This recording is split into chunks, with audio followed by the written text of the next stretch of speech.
This is the Momentum Podcast. Welcome to a very special episode of the Momentum Podcast. This episode comes from a live Q&A in our Facebook community held by Alex and hosted by our community manager, Jennifer Santos. In this Q&A, Alex and Jennifer talked about what it means to have true freedom in your business, how to build a high-quality community, and how to build deep company processes and feedback loops for both your team and your clients. If you'd like to join one of these Q&As live, they're hosted every Thursday at simpleoperations.com/community. I hope you enjoyed this episode. I'm Alex Charfen, and this is the Momentum Podcast, made for empire builders, game changers, trailblazers, shot takers, record breakers, world makers, and creators of all kinds. Those among us who can't turn it off and don't know why anyone would want to. We challenge complacency, destroy apathy, and we are obsessed with creating momentum so we can roll over bureaucracy and make our greatest contribution. Sure, we pay attention to their rules, but only so that we can bend them, break them, then rewrite them around our own will. We don't accept our destiny, we define it. We don't understand defeat because you only lose if you stop, and we don't know how. While the rest of the world strives for average and clings desperately to the status quo, we are the minority, the few, who are willing to hallucinate there could be a better future. And instead of just daydreaming of what could be, we endure the vulnerability and exposure it takes to make it real. We are the evolutionary hunters, clearly the most important people in the world, because entrepreneurs are the only source of consistent, positive human evolution, and we always will be. Hello, everybody. Hello, amazing Simple Operations community. Jennifer and Alex here. We're so excited to be chatting with you all today. Alex, how are you? Where are you? Well, I'm actually in California. I am in Redondo Beach. So what are you doing there? Like, tell our people. I'm pretty sure they want to know. I'm just seeing my family. And so, when you have a business where you put the systems in place, you can get away a lot. And during the summer, I would say Katie and I probably take, maybe half the time off of the summer, just with all of the different days and times that we take off. And when you're running your business by personality, that causes like panic. And when you're not, you can vacation and do what you want to do. And I wasn't going to do this. Jennifer was like, hey, we'll figure something else out. But I'm just like answering these questions a lot. It's like very grounding for me. So, yeah. Even though we're out here, I still wanted to do it. Yeah, you're like zone when you're answering these questions for our awesome people. But I want to kind of like extend that part of the conversation, because that's very important, because entrepreneurs feel most of the time that they have to be there, do it all, do all the things. But you mentioned, like, obviously having processes in place will help the visionary go into that passenger seat. And that's kind of like the goal of everything that we do here. And I know that literally last week you were on another vacation. So when you came back, that's my question. How did you feel while you were trying to like peek at Slack, and then you were like, I don't really have to be there? Tell us yeah. No, it kept happening when we were on vacation. I would like see messages coming in, and then I would look at my phone and there'd be an issue, and I'm like, oh, I'll come back to that issue and I'll answer it in 20 minutes or something like that. And then every time I came back, everything was just getting resolved. And so it was this lesson. One of the lessons I share with entrepreneurs, like once you have a team, the more you solve, you're not really serving your team. Solving is not serving. Letting them solve, figure things out, understand things. That's where you really grow a team to the place where you don't have to be there every day. And so, I've been doing this I've been running businesses for over 30 years and coaching entrepreneurs in the systems that we teach for about 12 or 13, 12, I think right now. And still, I have the same habits every entrepreneur has, of like wanting to jump in, wanting to fix things, wanting to make sure everybody's okay. And the more that you allow your team to do those things, the more your team will do those things. The phrase I always like, the mantra I have in the back of my head is, if you want someone to be responsible, you have to give them responsibility. And what happens for so many visionaries is that we partially transfer responsibility. We transfer responsibility for, we like say we're going to give it to people, but then we're watching and we're hovering and we're micromanaging things. And that makes it so that your team won't take responsibility. So even for me, like every time I take time off or leave, there's lessons there. For sure, for sure. Well, guys, we're gonna jump into your question. That was my question for Alex. I wanted to make sure I asked that because he's on vacation.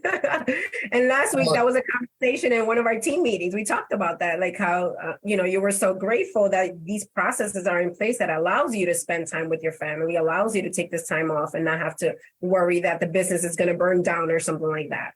Yeah, I mean, it's more than that. It's not being worried that the business is going to burn down. It's having the confidence that when any visionary steps away from the business, that they're not going to be needed. It's not that the business is going to burn down, because that's like an extreme case. And yeah, I mean, when you're early on in business, you do think about going out of business all the time, right? It's kind of like one of those things. In fact, it doesn't matter what size your company ever gets to, like in the back of your mind is like, oh, it could all go away. And I think we all have that. But having the confidence that if you step away for a few days or, a weekend or a long weekend, like Katie and I recently did, they kept getting longer.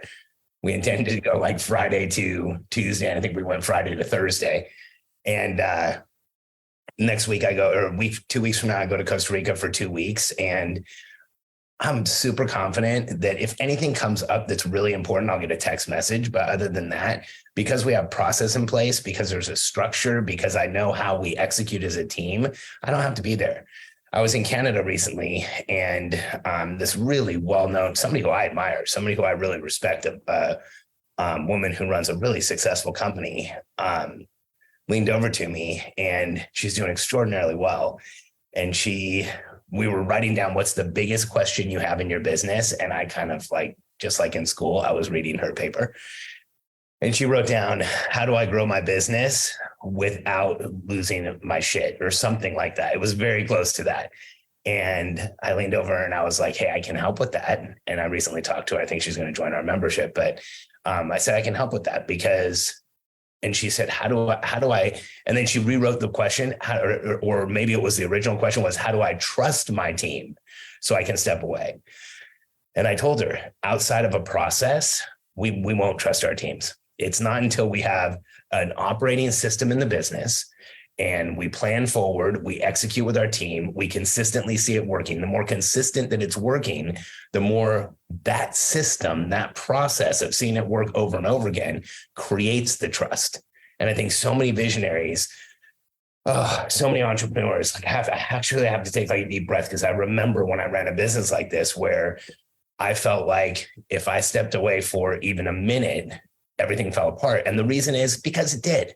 Because I was coming in every day and making sure everybody was doing the things. And instead of a process, it was personality management. And personality management, like the symptoms of personality management, I know them so well.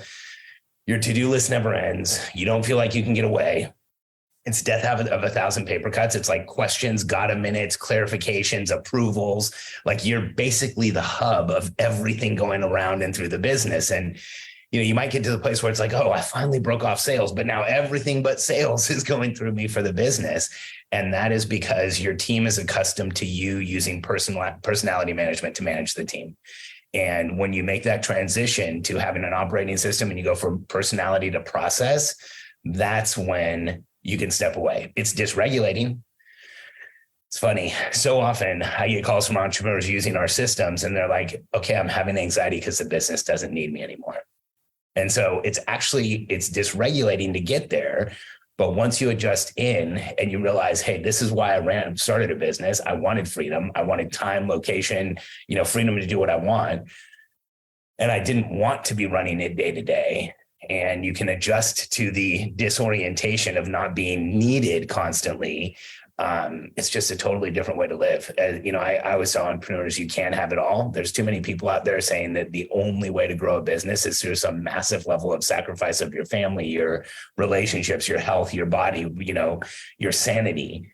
And I whenever somebody says something like that, I just wish that the other side of that story was being told, that if you're willing to make some behavioral changes and put some process in place, sacrifice doesn't have to be a huge part of the equation.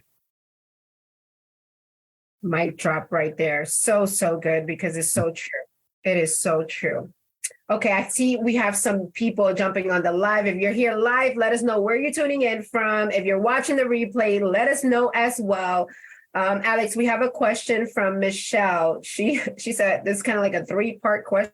So we might have to break it down into like 3 questions, but she wrote that her question is about launching a product. We just relaunched our membership last week, literally. But she wrote, I'm a product based and I have a niche that I want to focus on. I already have been surveying my clients on how much this niche is needed, and it's in the basis for so many struggles they have. And I have tried and I've found a true solution. It's going to be a 30-day program that includes a specialized kit of products to use for their transition.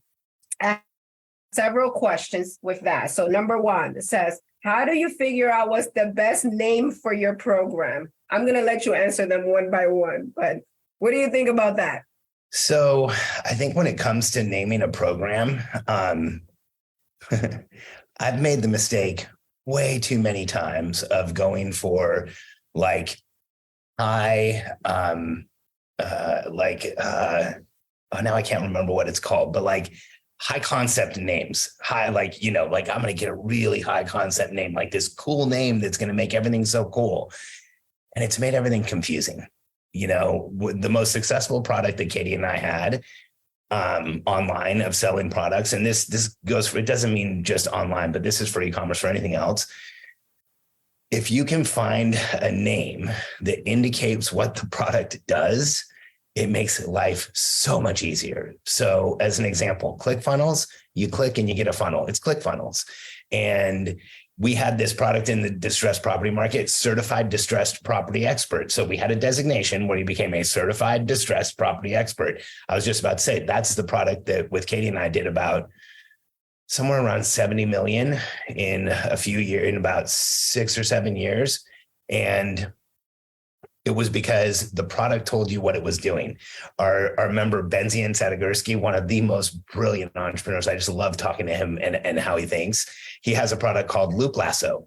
And it's literally a loop that acts like a lasso. And it has like this little kinetic engine in it that keeps a strings circling. But like once you hear Loop Lasso, you never forget it. And I think what happens so often in the entrepreneurial world is we want these really cool names. And so I had this product at one point. The way we introduced a lot of our products was in a class called Lead. I was like, it's just going to be called Lead Experience. Jeez, people were like, lead, what does it mean? Lead what? Is it a leadership program? It was like a business growth program. And so now when you look at our higher level membership, it's called Grow and Scale. It's going to show you how to grow and scale your business. And our membership today is just called the Simple Operations Membership, and we help you install the Simple Operations System. And so the more that a name tells people what the product does, the easier it is to remember, the easier it is to refer, the easier it is for them to say, oh, that's what I need. And so I would caution you against big names. Like I look at Alex and Layla Hormozi. What do? They acquire parts of businesses and help them scale. Company name, acquisition.com. What's the name of the book where Alex shows you how to build your offer so you can go work with them? $100 million offer. What's the book they're about to release in 6 weeks? $100 million leads. I bet you can guess what that book's about. And so make it a name that makes it easy for people to understand what you're doing. That is good right there. And she's on the live, Michelle. So I hope that answered your question. So part 2, because she got a 3-step series. Oh, this is Michelle Finn. Nice. Yeah, Michelle Finn. Number 2, it's a Facebook group question. So she says, I have a Facebook group of 400 people and it's pretty dead in there. It's my fault for neglecting them. I'm thinking start a fresh new group or ditch the group. Do you want to answer that? You want me to answer that? Well, I mean, I'm going to default to Michelle because Michelle's our community manager and she actually wrote the designation for Facebook for community managers. So it would be silly for me to give you any type of input. I mean, I don't think ditching the groups going to be the answer, but I don't know. Like, so what do you think, Michelle? Or sorry, Jennifer. The answer is for Michelle, but what do I think? So I am a Facebook group community manager, certified by Facebook, and this would be my suggestion for you and your dead group. That's a great question, actually, because people ask that all the time about communities. I would keep the group the same. I would change the name to like back to the simple, right? Like a simple name that's going to attract the people that you want to serve. Like, for example, this group, right? Like we have a simple name. Everybody that comes to this group knows exactly what they're here to learn. So change the name. And the reason why I say change the name is because once you change the name of the group, it gives a notification to everybody in the group. So that way you can start weeding out people. If they see that the group name changed and it's something that it doesn't interest them, they will leave on their own. And that's great because you don't want people that don't want to be in your community and they're not tied to your vision and what you're trying to do there. And if they end up staying, that means they're actually still interested in that topic of whatever it is that you change your group to. So that's your Facebook group answer. Number 3, does Alex have a simple and effective launch strategy for businesses with a small team? I don't. I don't want to give too much input in a place where I don't feel like I have a super high level of expertise. I think, and the qualifier small team is not really like the important qualifier. I will tell you how to look for the right launch strategy is to look at people who are doing something similar to what you're doing and deploy something similar to what you're doing and see if there's something out there that's successful. I think when it comes to first time launches, when you're first putting something out there like a beta, what we've always done is we've gone to our list, we've gone to our group, we've gone to people we know, because we want feedback and we want people who are already coming towards us. And so I think sometimes with a brand new product launch, people try to go out to the whole world, and if you do, it can get kind of noisy and you might not get as much feedback as you would as if you go to people who already know you, love you, trust you, follow you, know who you are, and then get a ton of feedback. This is for me, the most important thing about a launch is not that how big our launch is. The most important thing about a launch for me is how much feedback do we get and how much information do we understand about the product and how much can we improve the product that we're putting out there through the feedback that we're getting from a launch. And so I don't have a specific strategy, but there's some things for you to think about when you're launching, especially with a small team and maybe with a smaller part of your community. Perfect. Thank you, Michelle, for your question. We have Roberto Carlos Paez. He said, I have a big goal of gaining 34 clients in the next 2 months, something we've never done before. For context, we run a relationship coaching business where we help powerful, high-achieving women learn how to love and trust after a life-altering heartbreak. If we have this big goal, I'm curious if you have any suggestions on how to make it happen. I think, is there any other context on the size of the business there, Jennifer? No. And Roberto, let me know. Let me see if he's here. Roberto, I don't think he's here. No other context other than their relationship coaching. And they want to sell how many units? 34 clients in the next 2 months. And they said that they've never done this before. So I don't know where the business is now. Okay. That's helpful, I think, but that's all we got. Yeah, I can still give some input on this. I don't think it matters what price a product you're selling. If you're selling something like relationship coaching, or you're selling a coaching product, or you're selling a product that promises an outcome, when you're in those early days, you want to have a lot of contact with people and you want to understand your customers and have them have very easy, fast ways to get in touch with you. The product that I was just talking about that did $70 million, Katie and I, for the first 500 or 1,000 people, most of them had our cell phone numbers. We were like, if there's any problem, we want you to tell us. And it was an automated course where eventually we sold over almost 50,000 units. We sold over 49,500. And now it's at over 50,000 because the new person who owns it has sold so that it's in excess of 50,000. But, what was important was in those early days of the first 500 to 1,000 members, we got massive feedback. And again, when you're doing something like this for the first time, in order to sell these people, I would say, like, if you need to jump on a call. I think everybody talks about automation and funnels and having it sold for you. And, if this is brand new, to talk to as many people who are looking for this solution as possible. You want to have a discussion with them about where they are, where they want to go, and what challenges they see in the way. And if you know those three things, if everybody you get on a call with, you're going to start seeing similar patterns and similar opportunities with the group that you have. And so those sales calls are really almost like avatar re-interviews where you might get paid. And doing that, having really close personal contact in the early days of a product, when you're doing that first big push, bend over backwards for those people and tell them that they can get in touch with you if there's any type of issue, and then start making clear documentation of everything that comes up. Documentation is the key. Okay, I think we got Spencer's here. Spencer actually just joined the membership program literally like 2 days ago. We just had our onboarding call today. So welcome, Spencer. That's awesome. I think Spencer was a referral from Lauren, right? Yes, was a referral from Lauren. Awesome. So good to have you, Spencer. I was actually telling Spencer that so many people come to us from like actually implementing the simple operation system in their business. And then they're like, I need to tell all my entrepreneur friends. And they come and they're like, and it's just so amazing to watch, because there is like their own friends are in this mastermind. They're all together learning and growing. So it's pretty awesome. Michelle said, thank you for the advice. That was wonderful. It makes so much sense that she feels so relieved by your answer. So awesome.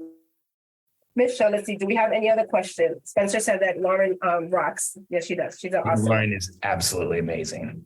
We love Lauren up in here. Yeah, Lauren's like the best professional client I've ever had. And I really do think she has like probably, SOPs for being a really awesome member from her side. He's with us, girl. Share that.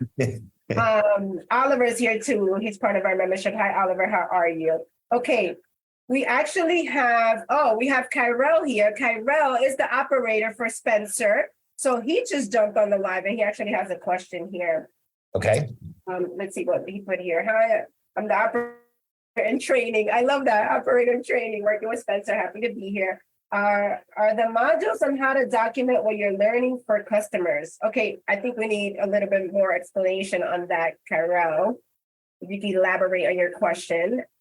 Are the modules on how to document? I understand it. How to document. Go ahead. How to document like their processes. Yeah. So there's not a specific module on how to document feedback, but Eddie and I actually started outlining that module recently on setting up a module around feedback loops and how you create those feedback loops.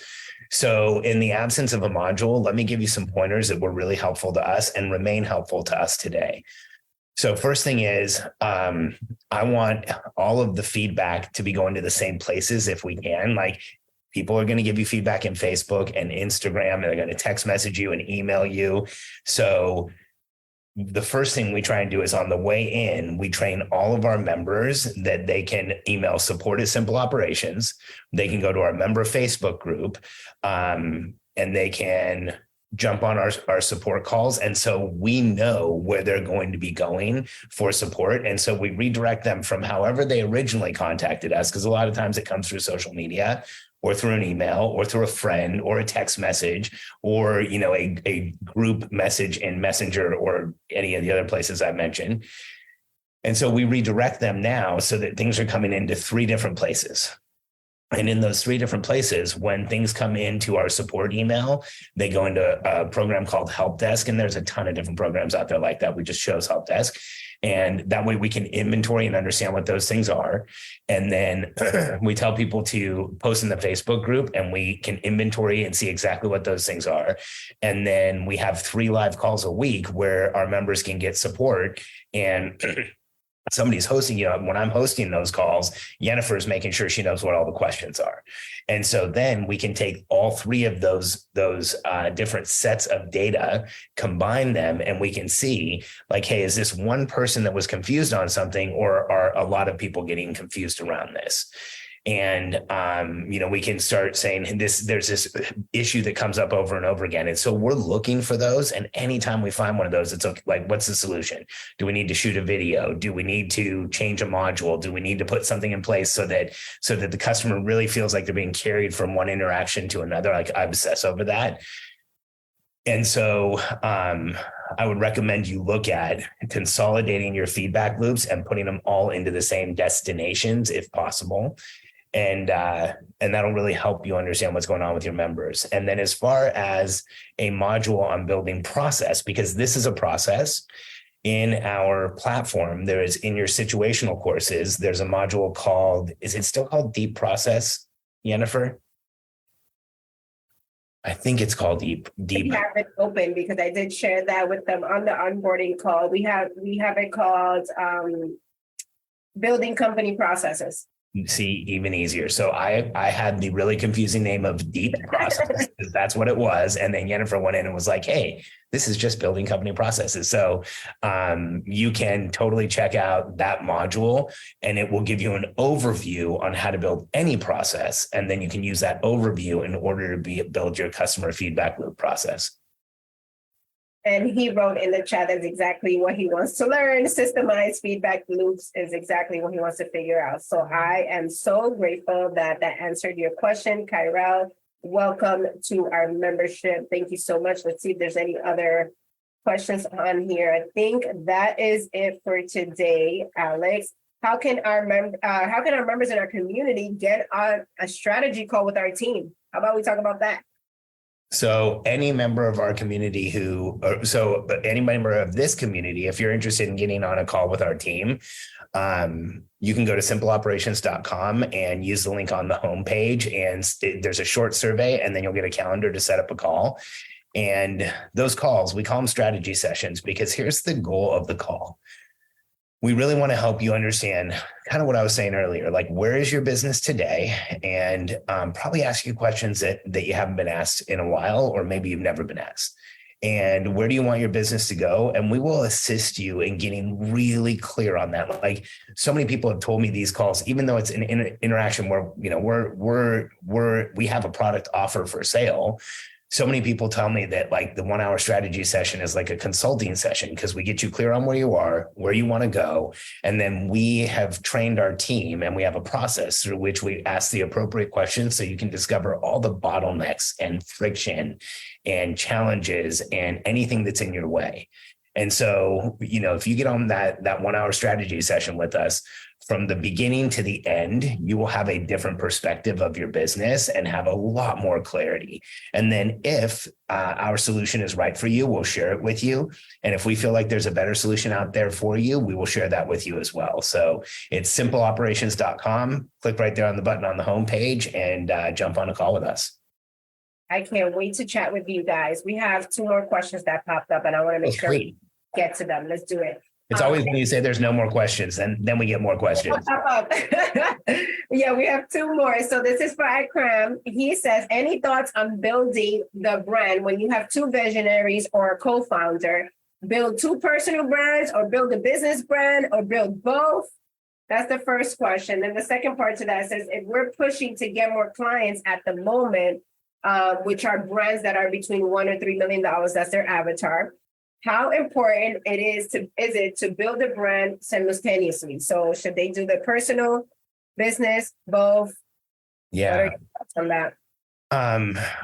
I would look at, out of the 3 options. Okay, so you have a whole bunch of options. I can't remember what 3 to the third power is. 3 times 27 options, because you could, or something like that. Maybe I'm doing it wrong. I think it's 3 to the third power and then to the second power. So maybe you have 18 options, but you could do one person's brand and the company brand. You could do the 2 individual brands. You could do all 3. You could do the company with the other person.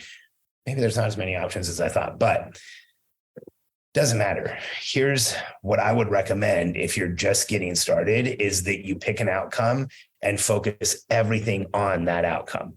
Because if you're trying to build 2 individual brands and a business brand, that is a lot of building all at the same time. That is a lot of whatever you're doing. That's a lot. And so if you're in the early stages and in the early launch stages, or in that place where you're figuring out what the brand of the company is going to be, I would start there and put the energy behind the business. Have both of you put the energy behind the business, unless one of you has a really significant following already that's going to fit the brand, promotion. Then focus on that one person for a period of time, get it really working, and then come back, focus on the company and maybe the other person, or maybe the other person and then the company. Again, I would say what I said earlier, try and find a brand that is indicative of what you do, that explains what you do. It makes everything easier when you're marketing. And then as far as if you're pushing to get more clients at brands between 1 to 3 million, when you say how important is it to build the brand simultaneously, if you're in the early stages and that's the avatar you're selling, what is going to build the brand is your sales. And so if you can sell without having a fully fleshed out brand name, go get more sales, go prove who you are, listen to what your customers say, see what they call you. And if you're in a place where you really feel like you need to have a brand and you can't just sell a solution as a partnership, you'll find out by trying to go out and sell. I think by going out and trying to sell, you'll discover whether there's a question there as to like, who's the company behind this? I think there's a lot of people that would give different answers to that. But I think when it comes to branding, I'm not a branding expert, but what I've watched for too long is people get caught up in brand building and they don't do enough product sales. So they build a brand with a product that doesn't really work, or they build a brand. They put a lot of time into building brand and an impression and logos and, the Instagram and everything else, but it's the product didn't get enough attention. If you are in the early stages, put a ton of attention on the product, have a brand name, but don't get distracted by the activities of quote unquote branding. Sell your product and get it into as many people's hands as you can in the beginning, set up the feedback loops like I talked about, get input, and then improve that product. It'll become your number one. Your product in any world, I don't care what you do, your product should be your number one marketing vehicle.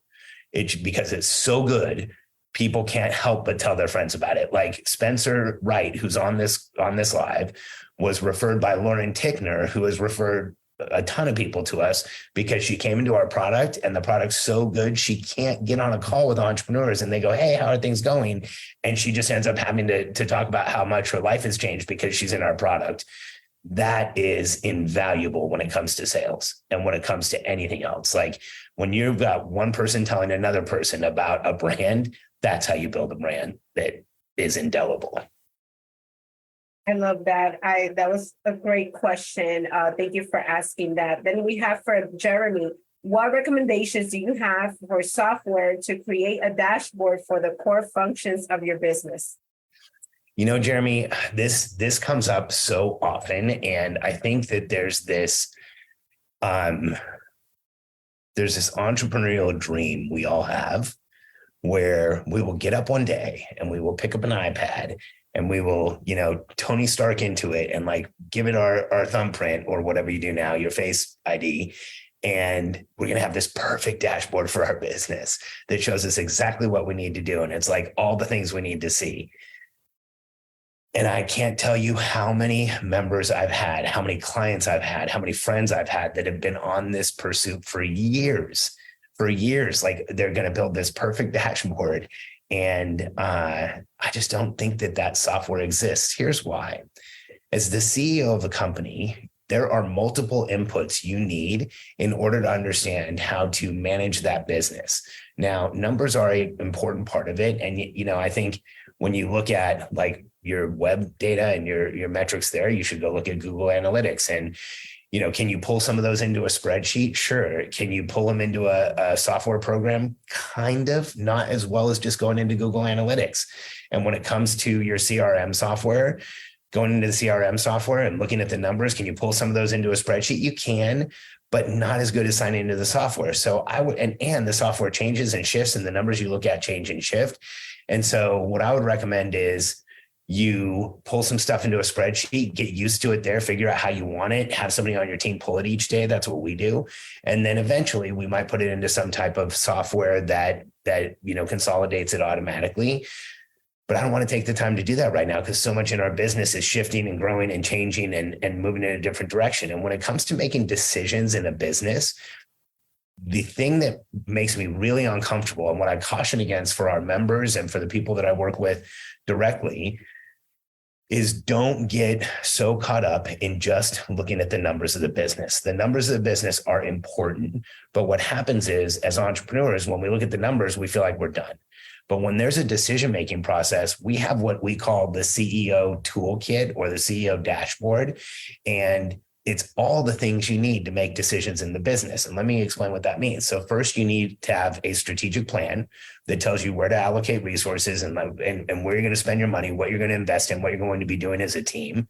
And so that is a forward-looking part of the toolbox. It's also, you can look backwards and say, how did we do as a team? What are we capable of moving forward? Then you have to have an org chart. A plan tells you what you're going to do. Then an organizational chart shows you the command and control, the management structure, the leadership structure of the people who are going to execute the plan. And then you have to have, what I would recommend is you have a 6-month rolling P&L that says, this was our plan. This is who did it. This is the financial results we got. We have what we call CEO metrics, where we have a single dashboard where we pull together some high level information into one view that also is part of a decision-making process. So I'm not anti-dashboard. We actually train our members to build one. I just want to caution against that being the only thing you look at, because we also have what's called the minimum monthly spend that doesn't show up anywhere else. It's what have you committed on a monthly basis to get what you wanted to get done. And so when you look at it, those inputs all together, when you are doing strategic planning for your company, looking at the plan you had for the plan you're going to create, looking at your organizational chart, looking at your financial results in a rolling P&L, looking at your minimum monthly spend, what are we going to spend on a monthly basis? What have we committed to spend on a monthly basis? Comparing it to your actual spend so you know what was variable or what was discretionary.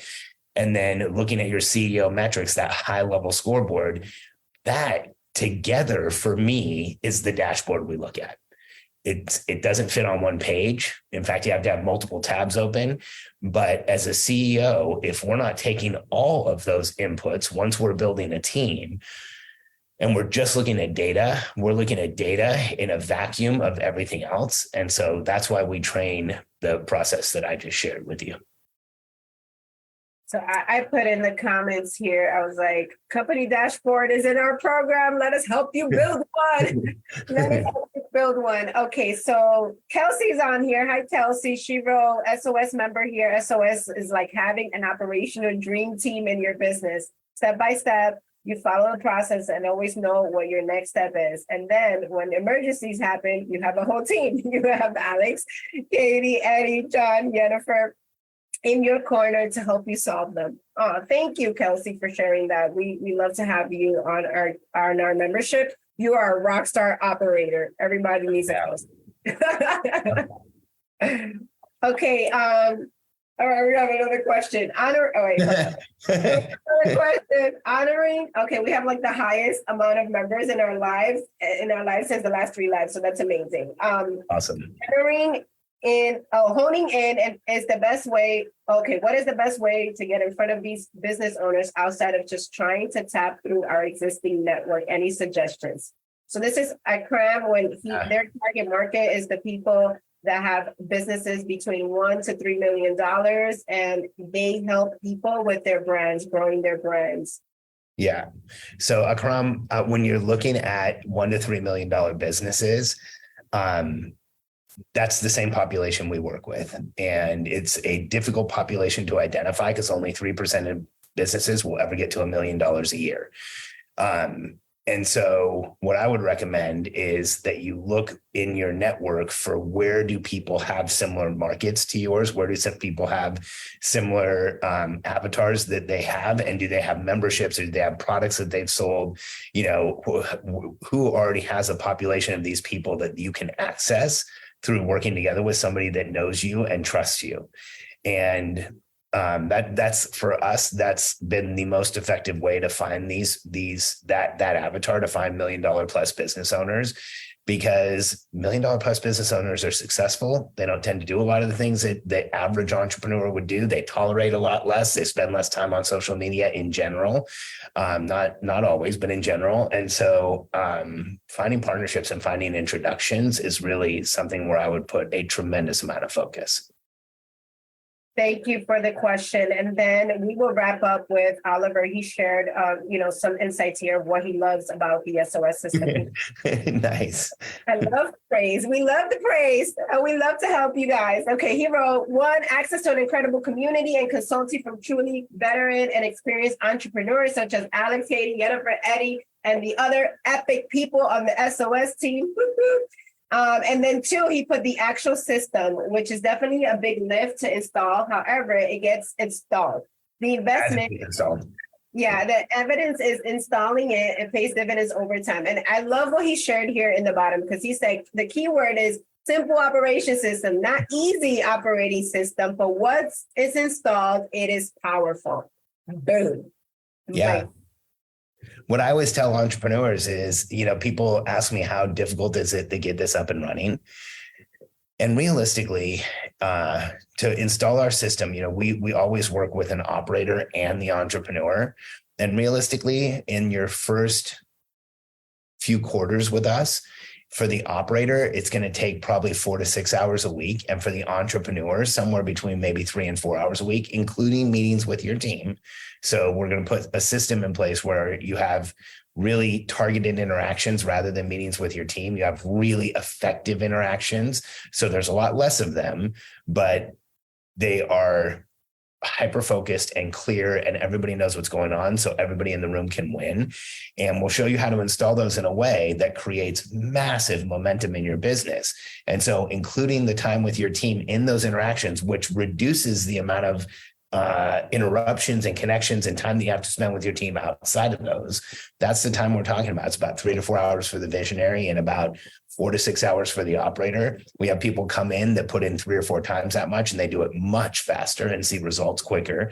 But to get an operating system in your business that over the course of a few quarters will dramatically reduce the time you need to have in the business. And over the course of, your first year, maybe your first couple of years in our program, a lot of our members, most members stay with us somewhere between 24 and 36 months. You get to and they usually end up leaving the membership when they are doing so well that they don't feel like they need the support anymore, and they really have separated themselves tactically from the business. But if you could do that in the next 2 years, and then you could apply it to any business you ever owned, what would your future as an entrepreneur look like? It changes everything. So it's worth the time investment up front. Agreed. Thank you so much for all your questions. You guys are amazing. If you guys are watching the replay and you have any other questions, just make sure you put them here in the comments. We'll add them on to the queue for the next Q&A with Alex. And Alex, any last minute words before we wrap up this live? This was so much fun. Yeah, this was awesome, Jennifer. So I just have a request. If you're watching these lives, if you're getting something out of them, we want to build this community and we want to help as many entrepreneurs as we can. We typically work with entrepreneurs, like I said, starting in like the mid to high 6 figures, depending on margins. If you have a high margin business, we worked with entrepreneurs as low as like $250,000 a year. But really where we normally start working people is around the $1 million mark. And we help people go into the $3 to $10 million range. And then, a lot of companies that we've worked with have gone to 8 figures plus. And the reason for this group is we want to help you get to the place where you have the confidence in us to join the membership, but also get your answers, get questions answered along the way and let us support you along the way. So if you know any entrepreneur, if you're watching this and you could go invite 3, invite 10, invite 20 people that could benefit from this group, we would all really appreciate it. I really love supporting entrepreneurs in any type of format, but this has been a lot of fun and we're going to keep doing it on a weekly basis.